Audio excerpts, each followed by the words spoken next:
وَلَقَدْ يَسَّرْنَا الْقُرْآنَ لِلذِّكْرِ فَهَلْ مِن مُّدَّكِرٍ۔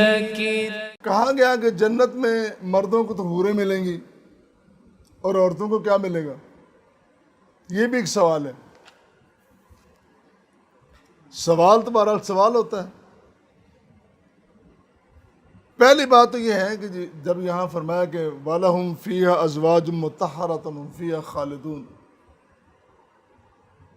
تو زوج جو ہوتا ہے نا، زوج کی جمع ازواج ہیں، جوڑے کو کہتے ہیں، پاؤس جس کو کہتے ہیں۔ یہ مرد کے لیے عورت اور عورت کے لیے مرد، دونوں کے لیے ہے۔ دونوں کو پاک باز ساتھی ملیں گے، مردوں کو بھی اور عورتوں کو بھی۔ یہ جتنی خوشخبریاں اللہ نے فرمایا نا کہ وَبَشِّرِ الَّذِينَ آمَنُوا وَعَمِلُوا الصَّالِحَاتِ، یہ تمام بشارتیں مرد جنتیوں کے لیے اور عورت جنتیوں کے لیے، سب کے لیے ہیں۔ اور پھر جہاں فرمایا کہ اِنَّ لِلْمُتَّقِينَ مَفَازًا وَحَدَائِقَ أَعْنَابًا حدائق و آنابا و کواعب اتراب و کأسا دہاقا لا یسمعون فیہا لغوا ولا کذابا۔ متقیوں، پرہیزگاروں، نیک بندوں کے لیے، نیک بندیوں کے لیے اللہ تعالیٰ نے کامیابیاں رکھی ہیں، باغات ہیں۔ پھر انگوروں کا تذکرہ خاص فرمایا کہ پھلوں میں جو بہترین پھل انگور ہے، کہ یہ وہ کہتے ہیں نا کہ زود قوت بخش ہے، جلدی اس میں انرجی ملتی ہے انگور میں۔ اور پھر فرمایا وَقَوَائِبَ أَتْرَابًا، نوجوان کنواری عورتیں، مردوں کے لیے نوجوان کنواری عورتیں، اور اسی طرح عورتوں کے لیے بھی نوجوان کنوارے مرد ہوں گے۔ میں بھی عرض کرتا ہوں، اور چھلکتے جام ہاتھوں میں ہوں گے۔ میں نے کہا کہ انسان اپنی تفریح کے لیے بہترین جو تصور کر سکتا ہے نا، اس سے بھی بہترین وہاں پہ منظر پیش ہوگا انسان کے لیے۔ اور وہاں پہ کوئی لغو بات نہیں ہوگی، وہاں پہ جھوٹ نہیں ہوگا۔ یہاں بطور خاص اللہ نے ذکر کیا کہ لا یسمعون فیہا لغوا ولا کذابا، لغو بات اور جھوٹ بات وہاں سنے گا نہیں، یعنی جھوٹے بندے کا تو جنت کے ساتھ تعلق ہی کوئی نہیں ہے، جھوٹ کا پرچار کرنے والے کا جنت کے ساتھ کوئی تعلق نہیں ہے۔ اور پھر متقین علی فرش بطائنها من استبرق وجن الجنتین دان، اور ان کو ایسے بستر، ایسے بچھونے، ایسے تخت ملیں گے جن کے استر جو ہیں وہ دبی ریشم کے ہوں گے، اور میوے ان کے بڑے قریب ہوں گے۔ بڑی تفصیلات ہیں، وقت نہیں میں وہ عرض کرتا، لیکن دو باتیں چھوٹی چھوٹی وہ یہ ہیں کہ وہاں جو حوریں ملیں گی، حوریں کیسی ہوں گی؟ کأنہن الیاقوت والمرجان، جس طرح یاقوت اور مونگے ہوتے ہیں۔ انسان حسن اور جمال کے بارے میں ہماری دنیا میں کہتے ہیں کہ کوئی کہتا ہے مصر میں بڑی بیوٹی ہے، کوئی کہتا ہے یورپ میں بڑی بیوٹی ہے، کوئی جو زیادہ پھرنے والوں کہتے ہیں ویانا میں بڑے لوگ خوبصورت ہیں۔ ہم نے تو ویانا دیکھا نہیں، سنا ہے،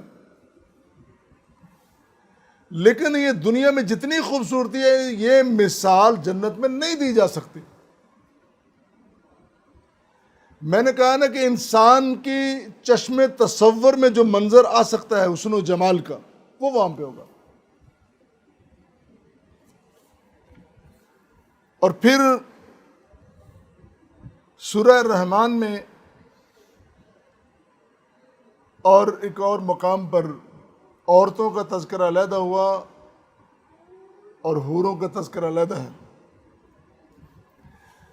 یہ دونوں، پہلی بات یہ ہے عورتیں کنواری جوان ہوں گی اور مرد بھی کنوارے اور جوان ہوں گے. وہاں پہ اس عمر میں برابر کی عمر میں جنتی بنا کر ان کو جنت میں بھیجا جائے گا. جس طرح عورت کے بارے میں آتا ہے کہ وہ خوبصورت ہوگی، اسی طرح مرد بھی خوبصورت ہوگا. یہ نہیں کہ وہاں پہ ایسے کسی کے پلے باندھ دیا جائے کسی کو کہ ناپسند ہو، نہیں. بلکہ ایک حدیث میں آتا ہے ایک شخص جس کی دنیا میں 4 بیویاں ہیں، تو بیوی تو وہاں پہ ایک ہوگی نا، وہاں تو 4 نہیں ہوں گی. اب عورت کو یا ایسا بھی ہوتا ہے کہ ایک عورت ہے، وہ تو مثال اور طرف چلی جائے گی. یہاں میں کچھ اور عرض کرنا چاہتا تھا. عورت کو بعض اوقات ایسا مرحلہ آتا ہے کہ اس کا خاوند فوت ہو گیا، اس نے دوسری شادی کر لی، پھر فوت ہو گیا، طلاق ہو گئی، دوسری تیسری چوتھی شادی کر لی، اس کے خاوند زیادہ ہیں، تو اس کا کیا بنے گا؟ خاوند ایک ہی ہونا ہے. حدیث میں آتا ہے کہ اس کو اختیار دیا جائے گا کہ جو تیرے ساتھ بہترین حسن سلوک کرنے والا ہے نا، اس کو اختیار کر. ہم مردوں کو جو ہر جگہ اپنا تسلط چاہتے ہیں، ہمیں یہ بات ذہن میں رکھنی چاہیے، ہمارا اپنے اہل خانہ کے ساتھ جو سلوک ہے، ہمارا اپنی بیویوں کے ساتھ جو سلوک ہے، ایک ایک لفظ، ایک ایک لمحہ، ایک ایک قدم لکھا جا رہا ہے. ہمیں اس کا جواب دینا ہوگا. اسی لیے وہاں عورت کو اختیار ہوگا کہ جس نے تیرے ساتھ بہترین اس نے سلوک کیا اس کو اختیار کر لے. ایک جگہ یہ بھی آتا ہے کہ جو آخری مرد ہوگا یا آخری زندگی خامد، لیکن یہ نہیں ہے کہ جو بہترین اس نے سلوک کرنے والا ہوگا. اور دنیا میں بھی عورت غلام نہیں ہے، عورت باندھی نہیں ہے، عورت لونڈی نہیں ہے، عورت پیروں کی جوتی نہیں ہے. عورت گھر کی ملکہ ہے. ایک چھوٹی سی سلطنت ہے. ہمارا جو گھر ہے یہ چھوٹی سی سلطنت ہے، ایک ریاست ہے. اس ریاست میں مرد خامد سربراہ ہے اور بیوی اس کی ملکہ ہے، اور زندگی میں قدم بقدم اس کے ساتھ رہتی ہے، اس کے ساتھ مشاورت کرتی ہے. نبی کریم صلی اللہ علیہ وسلم کی سیرت طیبہ ہمارے سامنے موجود ہے کہ آپ اپنی ازواج مطہرات سے مشاورت کیا کرتے تھے. اور ایسا بھی مرحلہ آیا کہ لوگوں نے کوئی مطالبہ حضور کے سامنے رکھنا چاہا تو کوئی پیش نہ کر سکا، تو اس نے آپ کے ازواج مطہرات کے سامنے رکھا کہ وہ بات کریں گی. اس کی ساری تفصیلات موجود ہیں حدیث کی کتابوں میں، سیرت کی کتابوں میں. دنیا میں بھی انسان کے ساتھ اس کی زندگی گزارنے والی جو بیوی ہے وہ اس کی ملکہ ہے، اور وہاں بھی ملکہ ہوگی. جس طرح بندے کے لیے 70 حوریں خدمت کے لیے ہوں گی، وہاں بیوی بھی ان 70 حوروں کی سردار ہوگی.